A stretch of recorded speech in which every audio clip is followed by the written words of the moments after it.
smooth the highs and wipe that makeup from my eyes. Fancy face that I despise, cause I know my man and never lied. Come up fighting like the best, but then I'm better than the rest. And I wonder how my looks will last, because my life is really fast.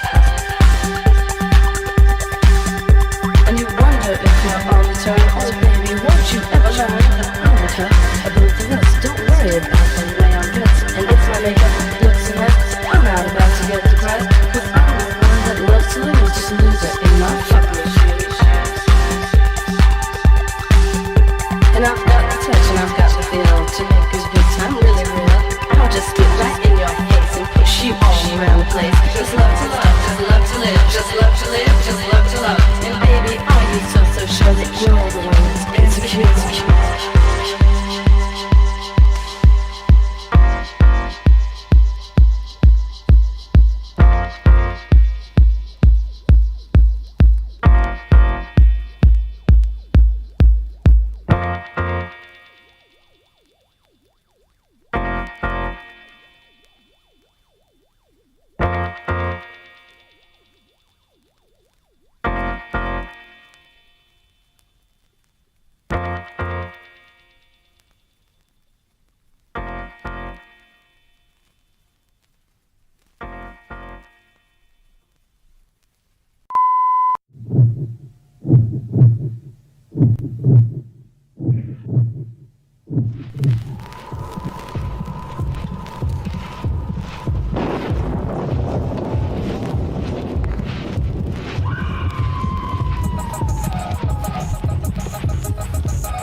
Under 17 not admitted without parents or guardian. Under 17 not admitted without parents or guardian. Under 17 not admitted without parents or guardian.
Mummies.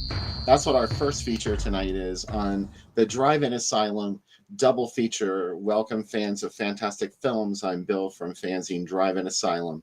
And in the other box is Sam Panico from BNS About Movies. And hello. Hello. When is a mummy movie a zombie movie? That's what we're going to find out this week. Tonight it happens. Yeah, it's like, I guess mummies are technically zombies. I guess they have some elements of them, but this movie really makes you think about that. Yeah, they were definitely like, the first thing that comes to mind when you see this title is Dawn of the blank. Yeah. The Dead. Yeah. And when I first saw this movie, I was like, oh, that couldn't possibly be like Dawn of the Dead. But wouldn't you be surprised that it does turn into that kind of movie, and it does it extremely well?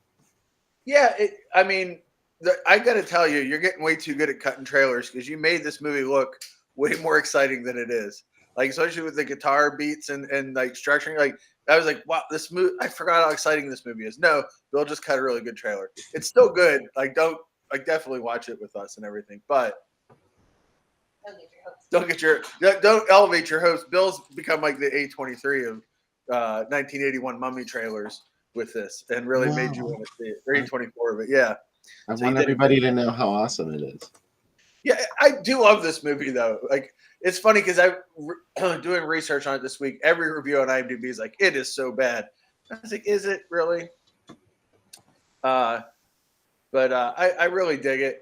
I mean, it has a fashion shoot in the pyramids, which sets off a lot of this. And This is isn't a that fashion what it's model all? movie. It doesn't what? Isn't that what it's all about? Isn't Oh, that yeah. what we're coming here for? You know? Yeah, It's American fashion. it's something you haven't. It's a plot you haven't seen since the Ghost Galleon, Yeah, aka Horror of the Zombies. Armando de Osorio's third Blind Dead film, where a bunch of fashion models, even it didn't even have as much structure as Dawn of the Mummy. Like, these fashion models were only doing this for sort of a publicity stunt. They were supposed to get stranded at sea and then rescued. These fashion models, I mean, they have a job to do. They've already been hired, and they're not pulling some kind of stupid stunt. They are going to Cairo into an actual tomb of Egyptian royalty, and they're going to take pictures in there, just like it's Laura Mars or something. every one of these mummy movies. I wish there's another mummy movie from 1981. Jose Larraz's The National Mummy came out the same year. And I've realized something from every mummy movie. Mummy movies prey upon human nature. They put all these signs up in these curses, and they tell you, hey, don't upset the mummy or everybody dies, or don't unwrap the mummy, or don't open this tomb, or don't open the sarcophagus. And damn it, if nobody listens, people are like, well, what if we did? What if we had a fashion shoot right in front of the mummy? Yeah, who cares about the mummy? Yeah. They're totally disrespectful, and of course they get everything that they have coming to them and a little more. Yeah, but it's like, it's so like, people are always like, how can we, like, zombies, like, you can't stop them, right? Like, they're going to happen. They come, you probably didn't cause them. Nearly every mummy movie, people cause the mummies to come after them. You know what I mean? Like, they're directly responsible, and they're idiots. Yeah, that's the mummy's jam. He's not out bothering anyone. He's laying in a tomb, just peacefully minding his own business. And then here come these people who have nothing to do with his homeland, his culture. They're tomb raiders, and they think they're going to come take his shit. They have another thing coming. It's, you know what? I'm tired all the time from work. And I think about it. Like, if I lay down at night and people came into the house and started moving stuff around, I'd probably get up and kill them too. And I'm not 1,000 years old. I feel like it. That would be really annoying. It would be really annoying. I mean, this mummy has lived his life. Now he just wants to stay in his pyramid until it takes him to the next world. And these fucking kids, they're gonna fucking pay. Also, the rubbery knives and stuff in it are wonderful. And also a Section 3 video nasty, not one of the main video nasties, but definitely video nasty. You could be fined for this one, but you wouldn't go to jail. So, but still, you could be fined. It's on the tail end of those, but it definitely earns it. I would say it's probably the nastiest mummy movie you'll ever see. It doesn't have that. Most other mummy movies are relatively bloodless by comparison. This one's like, you know what? Mummy movies have missed like a lot of just stabbing in the face. Like, I think we need to bring that to the mummy, and they did it. No competition. It was an inspired idea, I have to say, because it would be so obvious to make another Mummy Comes Back from the Tomb movie. It wasn't that long after the dreadful The Awakening, which was probably one of the worst mummy movies ever, in my opinion anyway. It's a movie that is named for the exact opposite of what you'll do while you watch it. It's pretty boring. It's definitely worse than the movie it's a remake of, which was Blood from the Mummy's Tomb. Yeah. But that was only a year before Dawn of the Mummy came out, because Dawn of the Mummy is a 1981 movie. What is so significant about 1981, he asks? And I'm just realizing I don't have one right here beside me. The 1981 Driving ASYLUM yearbook is out, is ready to ship. Bill will be getting it in a second. I'll vamp on it. It's got some of your favorite 1981 movies, perhaps like this. So pretty exciting. And it is a huge issue. Ta-da! Dun, dun, dun. Here it is. The manifestation of Sam. We started planning this issue back when we did the 1979 issue. Yeah. And that was years ago. So we've just been putting this on the back burner for a while. And finally, I just said, you know what? It's time for a special, and it's got to be 1981. And here it is. It's our biggest issue ever, 72 pages.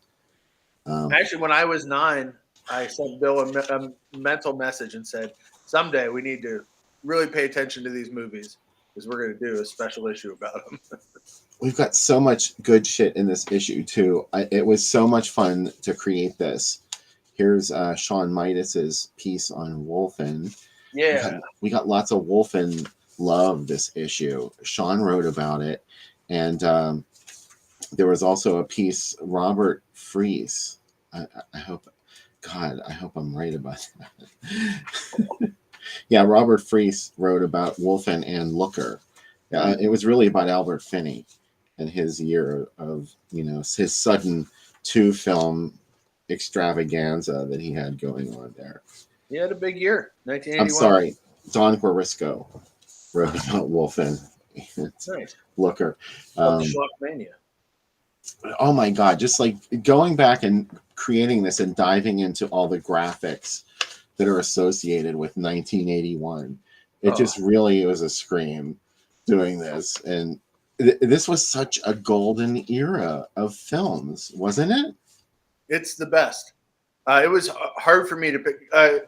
My favorite two favorite slashers came out this year. So, It was your piece, Sam.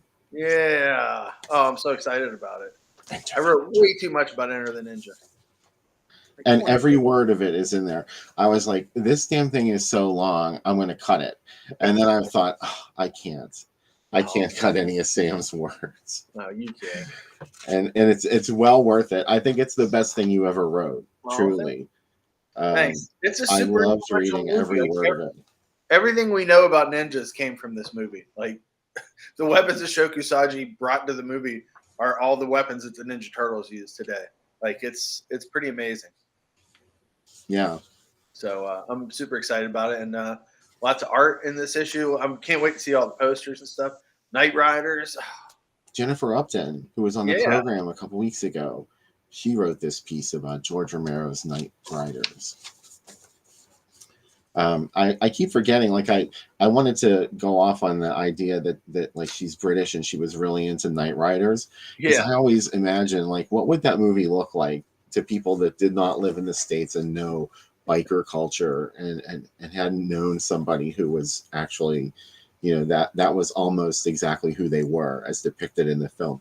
But she's American, so I can't hype that. But yeah, she's a fantastic. I love her perspective. Thank you so much, Jennifer, for writing for Driving Asylum. And here's Lana Revick. She wrote about Becca's favorite movie, Halloween 2. Oh, wow. Yes. Then Becca reveals, yes, I did become a ninja while writing this issue. I finished my courses.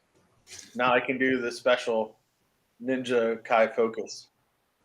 So, but I took my mask off. I'm not hiding. I'm not using my Galaxy of Terror. Yes. Galaxy of Terror, aka Planet of Horrors. Oh, Planet of Horror, yeah. Time I love that Warp. movie. We showed it, and you know what? Mind Warp. We showed it like 3 times in a row. And Mind Warp and Infinity of Terror and Planet of Horrors were the other 2 titles. I think there was a third one as well. But where Jody gets killed. Yes. Unhappy days. That is one of the most bizarre scenes in the history of cinema, when Erin Moran dies in that weird tunnel she has to climb through. Do you want me to show the centerfold? Sure. The super surprise centerfold. Yeah. It's this gorgeous set of Drive-In Asylum trading cards that Sam designed. And oh my God, every single one of these deserves its own page in the They're all magazine. based on old Donruss Diamond King baseball cards, how they looked, and then I took my 8 favorite 1981 movies and did one for each of them. So I'm super excited for people to see this. Love it. AC Nicholas wrote about Galaxina. Sort of like, I don't know, AC Nicholas, if he liked the movie or not. You know what? Galaxina is a divisive movie, even amongst individuals that watch it. 'Cause there's a lot of good to it, but it just doesn't always live up to what it should be. Guess who's back? Big Bad Daddy Wolf. I wonder how many Wolf movies that from 81 did he pick in his list? All of them. All of them. But there were only 4 and it's a top 10, so it couldn't all be Wolf movies. Yeah. Dustin Fallon wrote about Strange Behavior.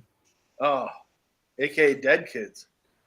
Yes, I didn't find any ads for it playing as Dead Kids. It played in Australia. It played as Dead Kids. Oh, that's such a creepy title, and I love it. Yeah, and there was going to be a third one too, which I really wish it had happened. But if it was called Dead Kids, do you think it could be a fake spiritual sequel to Dead People, aka Messiah of Evil? It would be a prequel because they're kids in it. By the way, there's a movie on Shudder right now called Off Season that steals a whole bunch of shit from Messiah of Evil. It really tries a lot to be Messiah of Evil. Graduation Day. Andy Turner wrote about that one. And Lance Vaughn from Kinder Trauma wrote about. I'm super excited about that. Yeah, he wrote about the Boogans, and of course, sadly, days after this went to press, I got the news that Rebecca Balding passed away. I know. Just last week or very recently, she passed. So I would have dedicated the issue to her had I gotten that news. But, we're losing so many people. And I hesitate. We talked about that last week. That's why he's been pushing so hard to get interviews. Yeah. And talk to people to try to capture this world before it's gone. I wanted her so bad for Drive-In Asylum. Like I was just trying to think of ways to get in touch with her. And somebody used to be in touch with me who said his mother was Rebecca Balding's neighbor. And whoa. I know. I was like, oh my God, maybe, he can get a message to her that I would just love to have her in the magazine. So I was a big remember at one of the first drive-ins I went to with you, you said to Becca, can I call you Becky Balding now?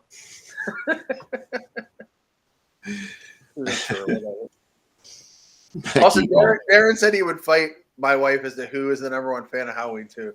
I don't know if that's possible. Have you devoted a large chunk of your anatomy to a gigantic Halloween 2 tattoo? Perhaps not. Becca's entire leg is Halloween.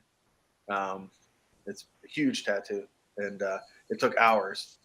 And it also has multiple dogs from Halloween on it. It's pretty astounding. I was very pleased.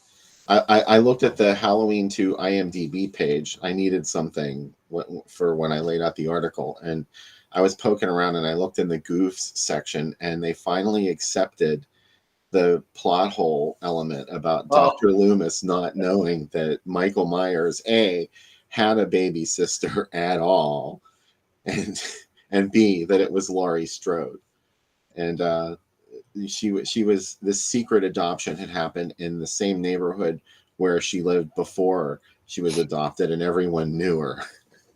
So it finally counts as a plot hole. If any other movie had that level of plot holes, I'd be like, pish posh. But you know what? Like, I'm still fine, even though it completely rips off a kill from Pete Bride. I'm like, that's fine. I don't care. I don't care. Like, that's cool. I don't care about the middle section taken? Is the basement scene influenced by Strange Vice and Mrs. Ward? Yeah, cool. Like, it doesn't bother me. I'm cool with whatever happens in Halloween 2. I'm going to tell you now, I like it more than the one I'm going to see in a couple months. How do I know this? Yes. I'm just going to tell you. But I'm trying not to be one of those people that pish poshes. That's my new word. That makes fun of new movies. Because there's some good new movies, but let's stick to 1981. I think when you think of 1981, you're like, I really like. I could take 4 or 5 movies from 81 that you just mentioned. I'm like, well, those are unstoppable movies. Like it's just a year like where you're like, holy fuck, so much came out. Uncle Spooky's in the issue too. Oh man. Very excited. Uncle Spooky's top 5 themed slashers of 1981. Spoiler alert, there's 6 of them. He called one a tie, which is cheating, but I love Uncle Spooky, so he can cheat. It wasn't just the same movie 5 times. It wasn't, what do you call it, his famous pick. No. Imagine if he trolled the readers of the magazine by just having that movie 5 times and be like, deal with it. He's too nice for that. This is probably the most negative thing I ever ran in Drive-In Asylum, and it's great. A review of The Hand by Travis Goheen. Travis has written a couple of things for DIA over the years. You didn't like The Hand? Well, no, it's not that he didn't like it. He just talks shit about it. And most of the people, no, it isn't. But I love that. It was on HBO a lot when I was a kid, and I remember being really upset about it, and I was really upset. And my dad said, "What's wrong?" Because I couldn't sleep, and I said, "I was The Hand," and he goes, "Why the fuck would that ever happen? Like, why are you upset?" And I'm like, "Oh yeah," like he's like, "It wouldn't be able to walk." He goes, "It wouldn't work," and I went, "Oh yeah, you're right." And then my dad explained the plot holes away, and then I went to bed. Well, it could teleport. At certain times, it looked like it was actually crawling itself, but then other times it would just manifest, like on Vivica Linfor's throat at the end of the movie. Man, it's a lot to get your head around, and also has comic book parts. So as a little kid, you're like, "Oh, cool! It's about comic books." No, it's about a disembodied hand. Get ready, kids. And hey, guess what? Tonight's movie, Dawn of the Mummy. This is the one that Robert Fries wrote about. Awesome. He chose Dawn of the Mummy. And this issue is packed with stuff. I haven't even mentioned everything. I forgot somebody's probably, and they're going to be mad at me, but I tried to look at everybody's. Anyway. I'm going to have to paint an Uncle Spooky centerfold. That's what Darren wants. What if I did like the one of George from Seinfeld, how he got that picture of himself? That painting, if I did an Uncle Spooky one like that in an upcoming issue. We're going to have to get him in a Burt Reynolds bear rug kind of thing. I love it.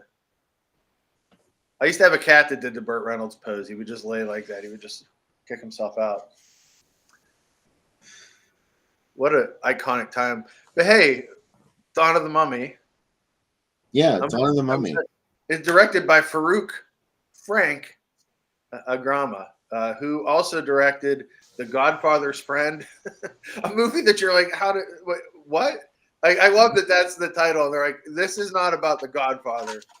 It's about his friend. And he also made Queen Kong, which honestly is one of the worst movies I've ever seen. It's a really rough British King Kong musical that you should never watch. It's very abysmal. And then he'd go on to form Harmony Gold, and if you watch cartoons in the 80s, Robotech, which was Maycross, Southern Cross, and Genesis Climber, Mospeada. It's actually one of the first big anime things to come beyond, Speed Racer and stuff that played in the 70s, but a modern anime brought to the U.S. There's 3 shows, and of course, because we're American, we're like, I don't think kids will understand these. Let's just completely rewrite these shows. So then whenever you finally see the real shows, you're like, oh, wait, this is nothing like it. Yeah. So anyway, but he brought them here. He also was selling Paramount films at inflated prices. And that scandal brought down former Italian Prime Minister Silvio Berlusconi. And Agrama would have gone to jail too, except he was 82 years old. And they're like, yeah, you probably are too old to go to jail at this point. But he was exonerated and got out of it. So I think if Bill and I were selling movies for too much, we would not be exonerated. We would not be rich enough. We would be still in jail. But such it is. This movie was shot in Egypt with a mostly Italian crew, which is probably why I think it has transcended its boring beginnings. And I said in my review, it emerges with a second half filled with utter mayhem is these mummies aren't just content to shamble around. They're willing to feast upon the flesh of the living, that's what you want. Like, if you think about it, most mummies, like, they wouldn't be able to move and they'd be very, yeah. Desiccated. There's not much excitement there. Yeah, but this one, it's like, you know what? The Pharaoh Self-Ema. This starts with, you get to see, like, I love the idea in the beginning where they're like a bunch of kids playing and they're like, the Pharaoh needs servants in the next world. You're all going to die. And they just take them all and bring them into it. And, they put a curse on the tomb and everything. There's poison gas. They seal it. And I was obsessed with pyramids when I was a kid because I was like, what? I would think all the time, like, what happens when they open? Nothing. But, I'm sure there was like King Tut mania in the 70s at one point, because it all got brought up from the 20s when the original exhibition came into the U.S. It was a big deal. I remember as a kid, anytime we'd go to a museum, if there was a mummy, I would be fascinated, but also very afraid. I would have to challenge myself to even look. It was scary, and I don't even know why, because looking back on it, it was just obviously I know that it's not the Mummy from the Universal movies, but the Mummy was always sort of like a more benign monster to me, but Dawn of the Mummy really just turns it around, and now all of a sudden these mummies are really scary. They're a little bit, I don't know, I think they're a little bit faster than the zombies in Dawn of the Dead. Yeah, they're and there's a lot of them too, which is pretty good. Also, I like that the photographers like bring someone while they're shooting the shot. They're like, someone spills a bowl that has mummy organs in it. Like, maybe like just fucking behave while you're in. Like, again, like the Slayer did a video in the Great Pyramids at one point, and I was like, and they weren't allowed to bring lights in. They had to light it with mirrors, and like there was a lot of rules, and they had people there. There are no rules on this shoot. There are no permits. Like, they're doing this fashion shoot with voguing and disco, and they're just like, you know what? Just knock over a bowl of organs and burn your hands. Like, anything goes in this movie. They're very rude. Yeah. They're rude guests. Yeah. And they just don't care. And then the other thing that's pretty amazing in this movie is there's a ton of explosions too. Like, they I guess dynamite is how you defeat a mummy. That's something else you learn later on in this. And I'm very excited to watch it now. The more I think about it, I'm probably gonna end up loving it halfway through and be like, I don't know why I ever said anything bad about this movie. So it is also out of print though, if you want to get it, unless you have the old Anchor Bay one. But we obviously there's links up for it. It was remade in 2015 as Prisoners of the Sun with Josh Ackland and John Rhys Davies, and it was directed by Roger Christian, the same guy who directed Battlefield Earth. So I'm going to tell you right now, unseen, not having seen Prisoners of the Sun, I'm going to say it's not as good as Dawn of the Mummy. Just got a feeling. Or at least it doesn't have the same heart. So the other thing, too, is like, I also realized that I fell over my clothes a lot while getting changed and stuff. I can only imagine if I was covered in wrapping, all the time, I probably would be even clumsier. So it's a testament to any mummy that they don't fall down all the time. Well, their legs are tied up. That was one thing that always confused me when I was young. I was like, oh, they can't get up and walk around because their legs are tied together. That's not like it is in the movie. That's not a real Egyptian mummy. Yeah. It didn't fit into that universal monster paradigm. No. Also, the mummies are always dirty.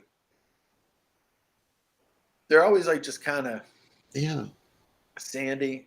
They're dusty. They're dusty. It's not like, Leona Helmsley left orders behind that her tomb was to be steam cleaned. I think they're probably still steam cleaning her fucking mausoleum because she's so obsessed with dirt. But these. You remember the WOR commercials for her that would be on? Would just be her in different rooms, her going like this, and like a whole crew of people listening to her. No, in fact, I didn't know who she was until the scandal broke. when WOR used to air her commercials all the time, and even back then, my brother and I were like, there's something going on here. Like this lady. So when she got busted, we're like, oh yeah, okay, it makes a lot of sense. Like then you see the TV movie, you get into it a bit more. That's back when you didn't have to wait for Twitter and all this stuff. We didn't have that back then. We just had like 2 months later cash in TV movies. Isn't it Gennaro De Rossi who worked on Zombie and this movie? I am not certain. Let me look it up. Yeah. Had a magic box. Yeah, I'm so glad that Robert brought that up. I had forgotten to mention that.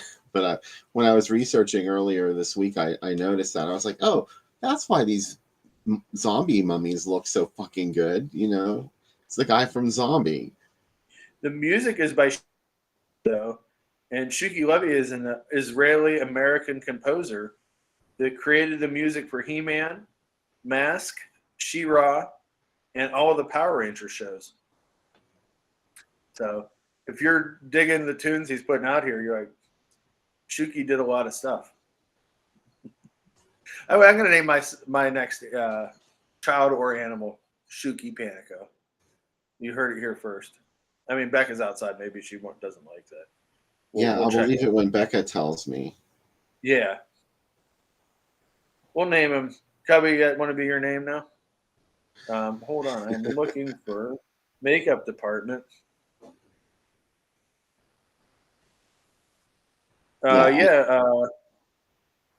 Giancarlo Marin.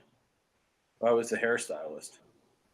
Special effects is what we're looking for. Special effects by Luigi Battistelli, Fareed Abdul Hai, and Tony Didio Jr. did the effects on this. Mm-hmm. But Luigi did a lot of the effects for the Adventures of Baron Munchausen, which had a somewhat Italian crew because you also had what's his name working on it from Cemetery Man, Michelle Suave also worked on it. Look what I did. Oh. All right. This is the first ad that I could find for Dawn of the Mummy, Sam. And this is this is on Christmas Day in LA, 1981. I think something was happening at the Balboa. Like nobody left there unchanged. The Body Heat and Pretty Baby. I guess. Yeah, that's a mess. Yeah. They're like, woo. Something's happening with the people that attend there. But heavy metal and the Changeling. Oh. I don't know what was up with the distribution on this film because it showed up in LA only in 1981. And that's why normally I wouldn't consider a movie like that for the 1981 issue. But I made an exception for Dawn of the Mummy because it's so fucking fabulous. And then after that, it just vanished. Like there was nowhere else that it was playing. And in the UK, it was even mentioned that it was going to be coming out on home video there in early 1982. And then the next ad I could find was in December 1982. Right? This is. Oh. It's like a dream lineup for me. Like who would did I curate this night? It's from Columbia, South Carolina. A young man. One Down, Two to Go, and new horror, Dawn of the Mummy. And I also saw ads from video stores that mentioned Dawn of the Mummy coming out on video in the US in 1983. And it was still playing theatrically. 1983, let's see. Oh, this I have to show you. In 1983, it played Sydney, Australia. Okay, wait for it. You're going to love it. Okay. Oh. There it is. Dawn of the Mummy and Tenebre. Wow. And The House on Sorority Row. I don't think the movie's been any better. Tenebre. I mean, I never see ads for Tenebre playing anywhere except No. when it was retitled Unsane and Yeah. toured the United States for like half a second in 2 places and then vanished. I also like the fanciness of the Sandringham Drive-In that the cafe opens at 7. Come for an aperitif and then enjoy the movie. They take it very seriously there. They do. It's wonderful. Anyway, that was in March 1984, this lineup. But it was actually also playing in Sydney. Oh, yeah. Here it is. Saturday, July 3rd, I think it said, 1983. And oh man. Everything here is amazing. What is Woman from Deep River? That's a good question. I'm thinking it's the 70s one that it's Eaten Alive, I think. Because it has Ursula Andress in it. Oh, IMDb says it's Cannibal Ferox. Oh, that makes sense too. Wow. Yeah, because Man from Deep River is the movie that's considered to kick off this genre. So yeah. That's a night at the movies right there. Take the kids. Or leave the kids at Will McQuaid. AKA Night of the Zombies. Oh man. AKA Virus. Yeah. Man, there's a lot of scumminess happening in Screen 2. Screen 2 is just like, they probably put you on a watch list if you went to Screen 2. Let's see. Oh, here is another one from Columbia, South Carolina. Now, it finally got an official release in the U.S. in 1984. Ooh. And here's a fantastic lineup with The Being and The Creeper.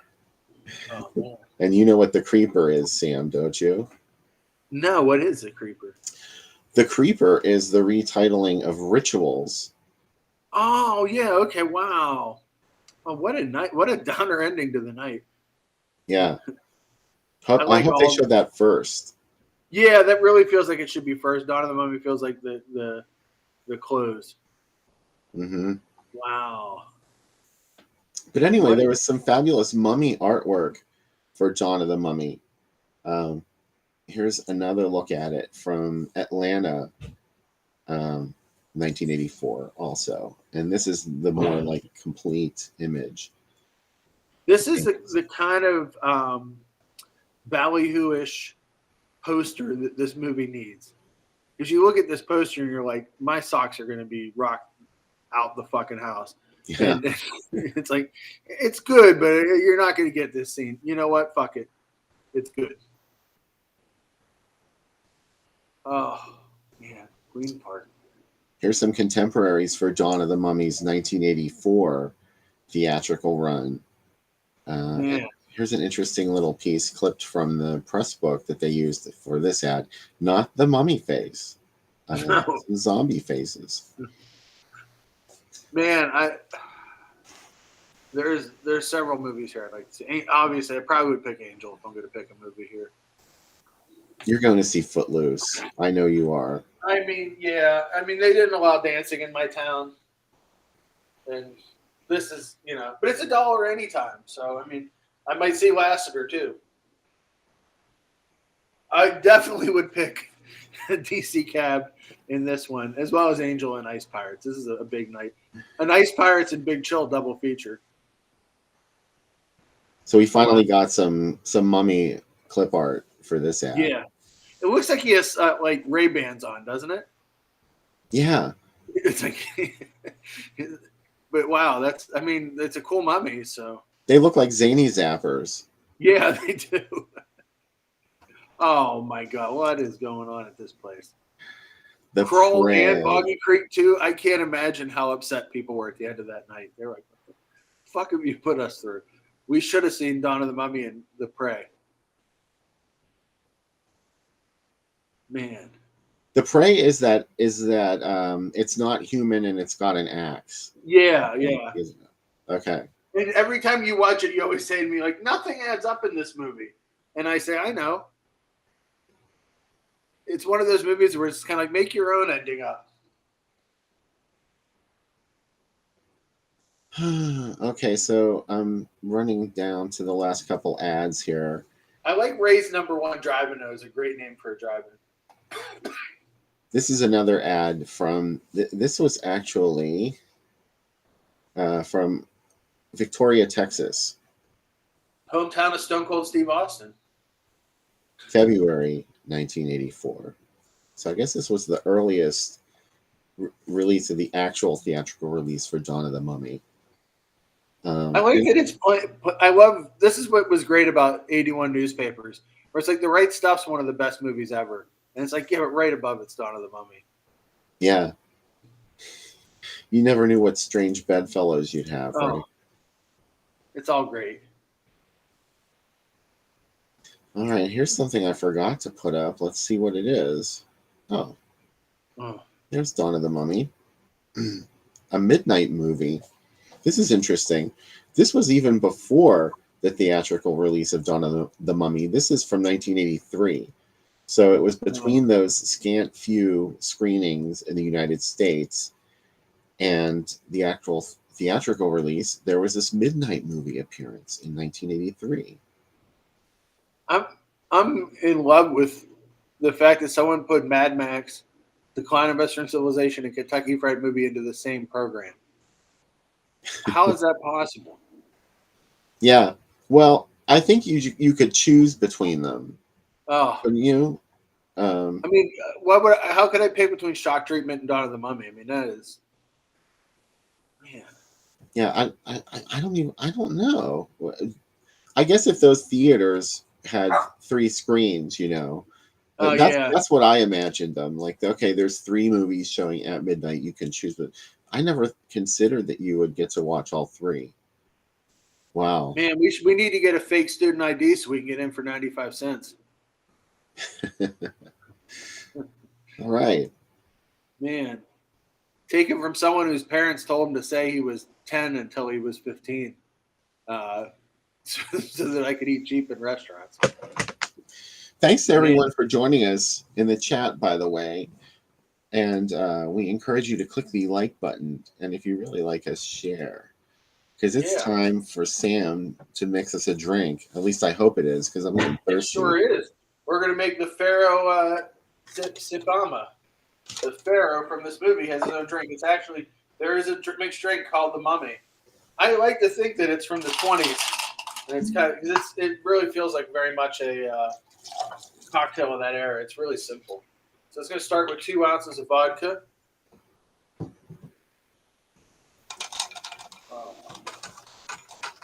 I watched a lot of Bar Rescue before this tonight, so I'm ready. John Taffer's in my head telling me, watch my pour counts. Screaming at you? Screaming, damn, you fucking ruined it! We're going to do an ounce of triple sec. He did, you know what, he did teach me that my drinks have gotten better, because I used to say, I'll pour a lot of alcohol in it. No, they're actually better if you watch your pour counts. And then we're going to do a teaspoon of lemon juice. It's a very simple drink, the Mummy. And then give that a stir. I have to remember to take inventory of my bar here. Speaking of, I'm really excited. I was out of gin. The Bankers Club is back open. Bankers Club gin, $6 a bottle. I'm not going to say it's the best gin. Anyway, finally, we're going to pour some club soda over top of this to your taste. And thanks, Red Rider, for the nice words. All right. There we go. A really simple drink compared to the normal ones. The normal ones I put on, it's like, oh, that's like 90 steps. I tried to go a little easier tonight.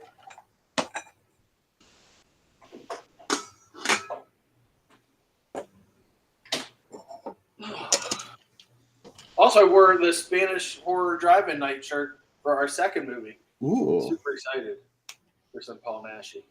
Oh, that reminds me. I have to reveal the T-shirt artwork for the next drive-in event. But first, let's get this drink shaken. Is it shake time? This one just you pour over ice, but you can shake it. Oh, okay.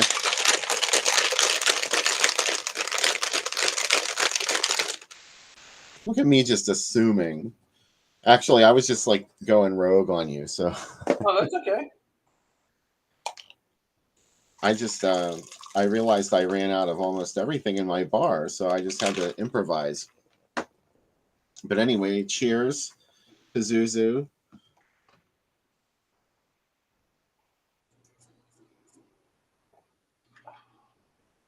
Mm. Delicious. It's a sophisticated dad drink. Right. It's a sipping drink. Mm. So, Yes. has anybody not seen this movie in the chat? That would be nice to know. Yeah, let us know. Yeah. We always, Red Runner, what process do you guys go through to decide what movies make the show? Well, there's a lot of tea leaves and ritual involved. Generally, Bill, it's like usually, for example, these movies, we said, hey, we don't have anything for next week. Yeah. And what do you want to? And we're like, we really talked about Dawn of the Mummy a lot. So it was during last week's show too. Yeah, but sometimes there's a lot of planning, and there are plans. Like obviously last week's canon movies were way more planned out. Yeah. It just depends on the week. We just forgot that we hadn't planned this week. So yeah, here you have this fabulous double feature of Dawn of the Mummy and Assignment Terror. You don't have to twist my arm to show Paul Naschy. Yeah, it usually comes together. It's funny because sometimes even in spite of ourselves, we'll find a double feature that works. A lot of other times when we have a guest on, a guest will have a movie in mind, and then it's like, well, what'll go with that? And also, trying to think of what is a drive-in movie that people would want to watch, that has to fit into the kind of drive-in milieu of it has to be, fun and exciting and not a fantastic film. Yeah. But generally it's pretty simple. Isn't that a Forey Ackerman term? Fantastic. I think film? so, yeah. I say a lot of things that Forey Ackerman said because that's what I remember from when I was a kid. Is all these phrases that Forey used in the magazine. Yeah. And a lot of my fascination for alternate titles comes from Forey Ackerman too, because a lot of times he always had a column at the back of Famous Monsters. It just was a list of upcoming genre movies, and sometimes the titles would get changed. The information he'd get would be the working title, and then eventually it would come out, but you'd realize, oh, that's the movie he mentioned that was called Alien on Earth. Now it's called Contamination. They always had in Fangoria that list of upcoming movies too, and they would always there'd be movies in there this movie's never coming out. Heartstopper was one that Savini did the effects for years. I was waiting to see it, and it never came. It finally did, but I could have waited another 40, and it would have been fine. I'm excited about reading about this steakhouse that Mike Justice worked in. I kind of got walked into this conversation. I just caught a glimpse of that. Yeah, that sounds way more exciting than anything we're talking about. This is the new shirt, for September. It is, yeah. You can order it now from the Drive-In Super Monsterama page on Facebook. Go check it out. The Christopher Lee Centenary celebration is going to be amazing. Can't wait for it. Sam, is there any movie from that lineup that you're particularly excited about? Jess Franco's Count Dracula. Yeah. Yeah. I made sure that got on the t-shirt, by the way. Thank you. I'm excited for all of them. I'm excited to see the Wicker Man in a drive-in. That'll be pretty cool. Yeah, the Wicker Man. We're going to have some Wicker Man themed snacks that get sold out to everybody. What were they drinking in the Wicker Man?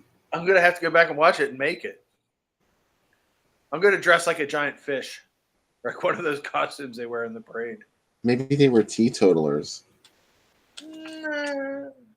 I don't know. I'd also like to report that I successfully took edibles and didn't die this time. So I'm learning now. Maybe don't eat a lot. You know?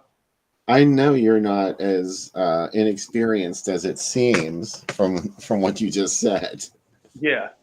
But, my tendency, and it's more my tendency to be like, I should eat half of this. And it's like, no, I should eat an eighth of this. Yeah. That's more what it is. And also, it tastes just like Lucky Charms. It's fucking, but it's dangerous. Yeah, sometimes you don't know what you're in for with an edible. Yeah, it's different because you can't plan. Wow, that is beautiful there. Here are the 8 films that you will see at the. I'm actually excited for Horror Express too. Me too. This will be the second time that it made the Monsterama, but it's going to be the first time I saw it there because I had missed the last one. So I'm vindicated. Yeah, this is and House of Long Shadows, a canon movie, so that's exciting too. I might not have ever seen that movie. It's not I'm great. not sure. I think you'll like it. It's interesting. I seem to feel like I did see it at some point and I did not like it, so I just kind of forgot about it and wrote it off. It was an when I was old a kid. HBO movie for a while. So that is going to be quite the night. Also, Horror Hotel. Oh. AKA City of the Dead. Yeah. A Misfit song, too. Oh, did they use that title? Yeah. Horror Hotel. They used a lot of titles. They're just like, whatever was on show or theater for them, that turned into a movie, into a song. Dan's got another movie coming out soon. Get ready. Because the first 2 we made weren't good enough. He's like, I'm staying at it. So I'm excited. Looks like there's some newcomers to Dawn of the Mummy. And so that's going to be cool. Yeah. Plus, it's been a long time since I've actually watched it, so it's going to be like, revisiting an old friend. It's going to be like new again. You're like, oh, this movie. We go back years, but it's been a while, so it's going to be good to get some face time with Dawn of the Mummy. Yeah. I'm excited. You know what? I'm going to tell you now, even though the drive-in's not that far away, it's going to be freezing. Like, it may be 95 today, but just magically that night it's going to be like 10 degrees. Yeah, there have been a couple of times where I was severely underdressed because the earlier part of the day was really warm. And I was like, coat? Who needs a coat? And then I was shivering under the emergency blanket. Yeah. It looked like I had a metal foil blanket from the back of the airplane. I'm excited to show movies this week too, but I'll save it for the third segment. But I got some really cool stuff. I'm super jazzed. Ooh. So pretty excited. A bunch of stuff came in today. Bourgeoisie, I was in the pool while packages arrived. And I said, just leave those packages on the porch, please. I'm taking my swim.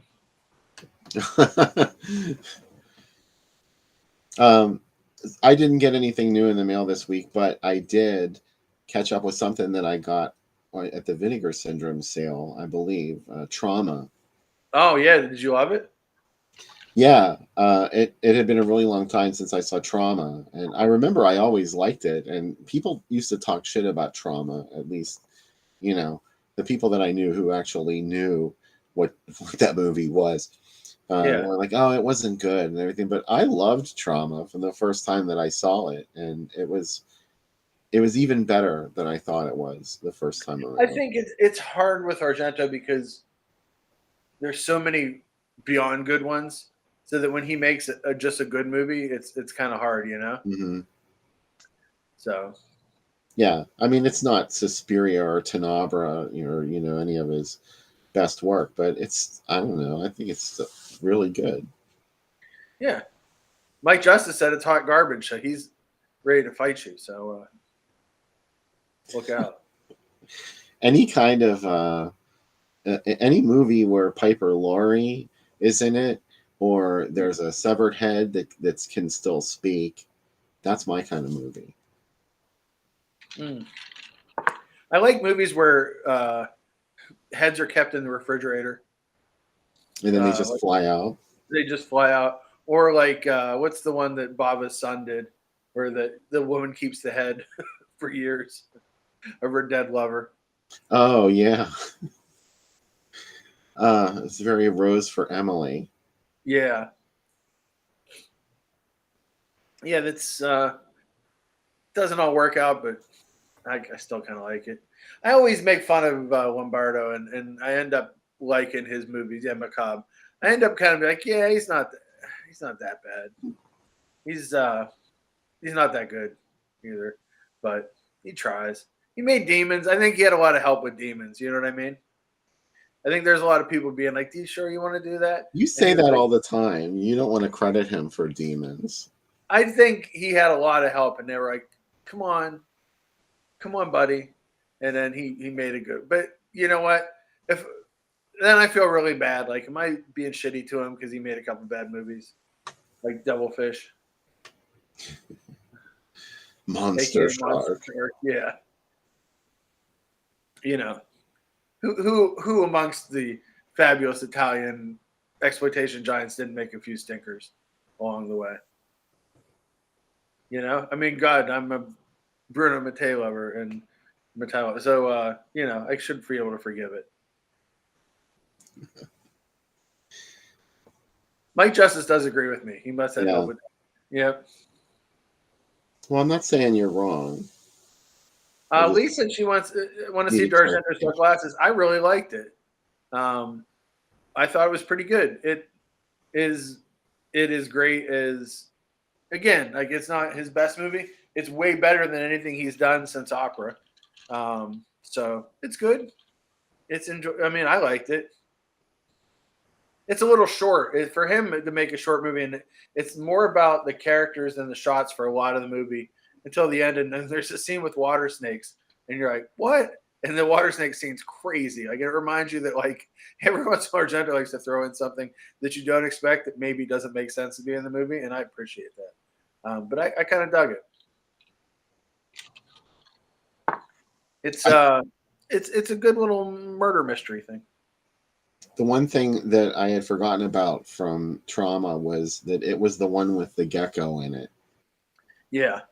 That just stuck with me, but I could never remember what movie that was in. And lo and behold, there it was. That genius. And I picked it up this time around because I watched it a little more carefully. The gecko comes from the first victim. I guess it's because, you know, it's Piper Laurie, and she goes to this doctor's office and murders her with the garrote that cuts her head off. And then they show a lizard in a tank, and there's a gloved hand that reaches in and grabs it. And I had missed that the first time around. I never could figure out why she had a gecko in her house, but there you go. To answer Mike's question, Asia Argento does not get naked at all in Dark Glasses. She stays clothed, and she is like kind of like a support character in it. So, and David says, "What's wrong?" He likes Trauma and Lombardo. I'm not saying I don't like him. I just tend to be elbowing in the ribs to Lombardo. I have no idea who owns the rights to Dawn of the Mummy. That'd be a great question. I think maybe Harmony Gold still does. That may be an issue because, as we may have mentioned, it's never been reissued on Blu-ray. It ended at DVD. And Anchor Bay had the DVD. So I'd love to see Vinegar Syndrome or, you know, Severin, or somebody has to rescue this movie. It really feels like a Severin kind of release, which I'm kind of shocked that it hasn't come out. Hey, Severin's putting out Footprints on the Moon, La Orma, but it's in a box set. So it's like, oh, that's the one movie I wanted. Cool. Now it's $120. Eventually they'll break it up, though, don't you think? Probably. Someday. No, they want my money. But they did that with the American Horror Project sets. You can buy those individually now. Yeah. Yeah, we'll see. They did that with some of the ones in the folk horror set too, where there's a couple that have been released individually. You know, not all of them, but enough of them. I'm getting the link for Dawn of the Mummy so I can drop it into the chat. Oh, very nice. And be a responsible host this week. Yeah. If you still need the link, there's a post on Groovy Doom right before this video. But if you're following in the chat, here's the link to watch tonight's first feature, Dawn of the Mummy, on YouTube. I think this is going to be a very exciting experience for a lot of people who haven't seen it, because it's maybe a little bit, but I don't want to oversell it, because it's still a very low budget film. Clearly, they do get away with some pretty amazing shots, because I guess it really was filmed in Cairo, so they didn't have to set a lot of this stuff up, or it was actual locations, and they got some really good production values, I think, for such a low budget film. Yeah, you know what? If they made this today, it would have a lot of CGI-ish creatures and stuff in it, and I would be like, I'd rather have a rubbery knife go into a rubbery head than a CGI head. So this has some pretty brutal violence in it. Yeah, that's the thing that stunned me the first time. We were talking about how it was a video nasty. It really deserved to be, because there are eye gougings and a machete in the head and a whole bunch of really sick shit. And there's a moment that is completely a sort of copycat of the scene where they discover Mrs. Menard's body being devoured by zombies in Lucio Fulci's Zombie. Yeah, they recreate that in this movie. This movie almost feels like they were sitting around watching Zombie, and they're like, well, "What if we just put wraps on them, and we just put them in a pyramid, and we know somebody that can get us into Cairo?" And they're like, "Yeah, all right," and that's how it happened. I mean, that's the spirit of movie making. Oh, there's Paul. Hi, Paul McVeigh. Yeah, it came out on VHS via HBO Video, and it came out on VHS right around the same time it was theatrical. Yeah. In fact, it may have even appeared on home video before it was theatrical. Not that it had a very wide theatrical release or anything, but it was playing in theaters concurrently with the VHS release. But if you have the choice to see this at a drive-in or home, I think you would probably pick the drive-in, right? Oh, sure. I don't know why there would ever be a question that you wouldn't go to the drive-in to see something called Dawn of the Mummy. No. Vince asks, is sleaze better from overseas or here in America? Can you guess my answer, Bill? Well, yeah, you're preaching to the choir there. Yeah. I think the Italians are the best. Followed by... I've been watching a lot of Spanish stuff lately, though. Man, the Spaniards know how to do some stuff. I watched the... Shudder has a couple of the Blind Dead movies, and I watched one of the trailers last night. And I can't remember which one it is, but the one where they have... I think it's the original, where they have the girl tied up and all the horsemen are riding around her with whips. And it's in the trailer, and I was like, damn it, these guys made a movie. Yeah, someone sat around and planned that. Oh, man. I can't imagine seeing that trailer. And people are like it just blew minds. People are like, we got to see this. These these undead Catholic soldiers who eat babies and devour women and live forever. And they got this crazy song. So good. How have we not shown a Blind Dead? I know there's a million movies to show. Yeah, the show's not over yet. Mm-hmm. So we're still going to get to a lot. Usually we're always saying like, hey, why haven't we shown Dawn of the Mummy yet? And that's happening now. It's actually happening. So that's right. Pick up the link in the chat. It's on YouTube.